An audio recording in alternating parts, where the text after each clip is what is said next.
My city's overrun with cryptids, and I'm not okay. The first whisper came from Old Man Hemlock.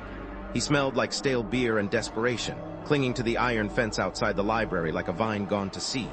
"They're here, Thorn," he rasped, his eyes wide and unfocused. "They're always watching." I'd seen Hemlock around for years, a fixture of Oakhaven's downtown, usually mumbling about government conspiracies or alien abductions. I used to be a museum archivist, specializing in local folklore and legends. It was a niche job, but I loved it. Then the budget cuts hit, and suddenly I was unemployed, living off savings and trying not to drown in a sea of existential dread. So naturally, a crazy old man's ramblings were low on my priority list. "Right, Hemlock," I said, trying to be polite. "You stay safe." "Safe? There ain't no safe, no more the shadows. Thorn, watch the shadows." He shuffled off, disappearing down a side street, swallowed by the early evening gloom. I didn't think much of it. Oakhaven was a town steeped in history, whispered tales of witches, strange creatures in the woods, and things that went bump in the night. It was all good fun for the tourists, a selling point. Now I wondered if those tales were more than just stories. A few weeks later, the reports started trickling in. A farmer reported seeing a dog-like creature with glowing red eyes near his sheep pasture. A woman claimed a massive bird, bigger than any eagle, swooped over a car on Route 40. The local news ran them as human interest pieces, good for a chuckle. But the reports kept coming, and they got weirder. Missing pets, strange noises in the woods, unsettling figures glimpsed in the periphery. I tried to dismiss it as mass hysteria, the power of suggestion run amok. But then, one night, I saw something. I was walking home from a particularly depressing therapy session with Dr. Carter, who was starting to look at me with a mixture of concern and exasperation. I took the shortcut through the woods behind the old textile mill, a path I'd walked 100 times. The air was thick with the smell of damp earth and decaying leaves. The moon was hidden behind a thick blanket of clouds, and the woods were darker than usual. That's when I saw it, a flicker of movement at the edge of the trees.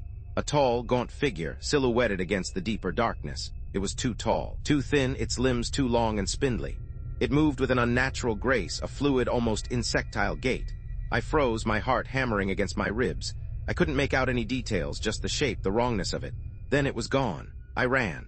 I didn't stop running until I reached my apartment, my lungs burning, my legs aching. I locked the door, bolted the windows, and huddled in my living room, every shadow a potential monster. Sleep was impossible. I sat up all night, fueled by coffee and adrenaline, poring over my old research notes, the local folklore, the legends.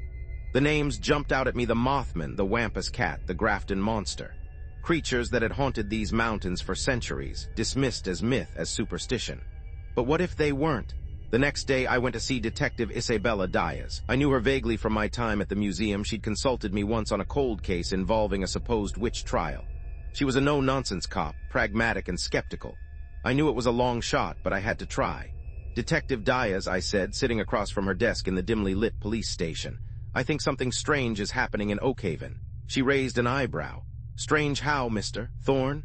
I told her about the reports, the sightings, the thing I'd seen in the woods. I expected her to laugh, to dismiss me as a crackpot, but she didn't. She listened, her expression unreadable. "We've had a few unusual reports," she admitted, leaning back in her chair. "Missing pets, a couple of missing persons that don't quite fit the profile. Nothing concrete, though. But what if it's all connected?" I insisted. "What if these creatures, these cryptids, are real?" She sighed. "Mr. Thorn, I appreciate your enthusiasm, but we deal in facts, not folklore." "But the facts are changing, Detective," I said, my voice rising. "Something is happening, and we need to figure it out before it's too late." She looked at me for a long moment, her eyes searching. "I'll look into it," she said finally, "but don't get your hopes up." I didn't, but I kept digging. I spent hours at the library, sifting through old newspapers, historical documents, anything that might shed light on the creatures. I revisited Mrs. Ainsworth, my reclusive neighbor, a woman who collected obscure books and artifacts. She'd always struck me as odd, eccentric, but now I wondered if she knew more than she let on. "Mrs. Ainsworth," I said, standing on her porch, the paint peeling, the garden overgrown. "Do you know anything about these creatures? The ones people are seeing?" She peered at me through the crack in the door, her eyes like black beads. "The old ones never truly leave, Mr. Thorn," she said, her voice raspy. "They slumber, but they can be awakened." "Awakened how?" I asked, my voice trembling. She smiled, a chilling, toothless grin. "That, Mr. Thorn, is for you to discover." The disappearances continued. A teenager vanished while walking home from school. A construction worker disappeared from a worksite near the old textile mill. The town was on edge, fear palpable in the air. Detective Diaz started taking me more seriously. She showed me crime scene photos, autopsy reports. There were inconsistencies, anomalies, bite marks that didn't match any known animal, strange lesions on the skin. "I can't explain it, Thorn," she said, her voice low, "but something's not right." We started working together unofficially, piecing together the puzzle. We explored the woods, searching for clues for any sign of the creatures. We interviewed witnesses, trying to separate the truth from the hysteria. We found the tunnels beneath the city. They were old, forgotten, a labyrinth of brick and stone, stretching beneath the streets of Oakhaven. Local legend whispered that they were used for smuggling during the Prohibition era. But there was something else down there, something darker. Strange symbols etched into the walls, ritualistic markings, the air thick with a musty, unsettling odor. We found bones, animal and human. "What is this place?" Diaz whispered, her voice echoing in the darkness. I think I said, my throat dry. "This is where they come from." That night I saw it again, the tall, gaunt figure in the woods. But this time it wasn't alone. There were others emerging from the shadows, their eyes glowing in the darkness. They were moving towards the city. I ran to Diaz's house, banging on her door until she opened it, her face pale and drawn. "They're coming," I gasped, out of breath. "They're coming into the city." We raced to the police station, sirens wailing, the city streets deserted. We tried to warn people to evacuate them, but it was too late. The creatures were everywhere. They moved with unnatural speed and agility, scaling buildings, leaping across rooftops. Their claws tore through flesh, their teeth ripped and tore. The screams echoed through the night. Chaos erupted. People panicked, running blindly through the streets. Cars crashed, buildings burned. Oakhaven was under siege. I saw Officer Miller, Diaz's partner, a man who had scoffed at my theories, torn apart by one of the creatures. I saw Old Man Hemlock standing on a street corner, laughing hysterically as the world burned around him. Diaz and I fought our way through the streets, trying to save as many people as we could. We used our guns, our knives, anything we could find. But it was a losing battle. We retreated to the old textile mill, a familiar place, a place of shadows and secrets.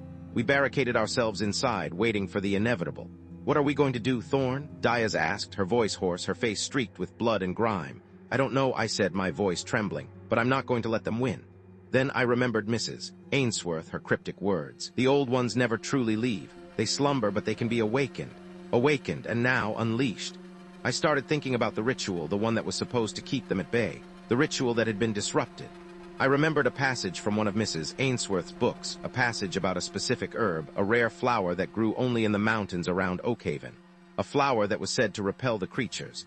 "We need to find the flower," I said, my eyes widening. "One that keeps them away." It was a long shot, a desperate gamble, but it was all we had. Diaz and I ventured back out into the night, braving the chaos, the creatures, the burning streets. We made our way to the mountains, searching for the flower. We found it growing in a hidden glade, bathed in moonlight. It was a beautiful flower with delicate petals and a sweet, intoxicating scent. We gathered as much as we could, filling our bags, our pockets. Then we returned to the city. We spread the flower throughout the streets, in the tunnels, in the buildings. The scent filled the air, a sweet, almost cloying aroma. The creatures reacted immediately. They recoiled, hissing, their eyes burning with hatred. They retreated back into the shadows, back into the woods. The city began to breathe again. The fires died down. The screams subsided. The creatures were gone, for now.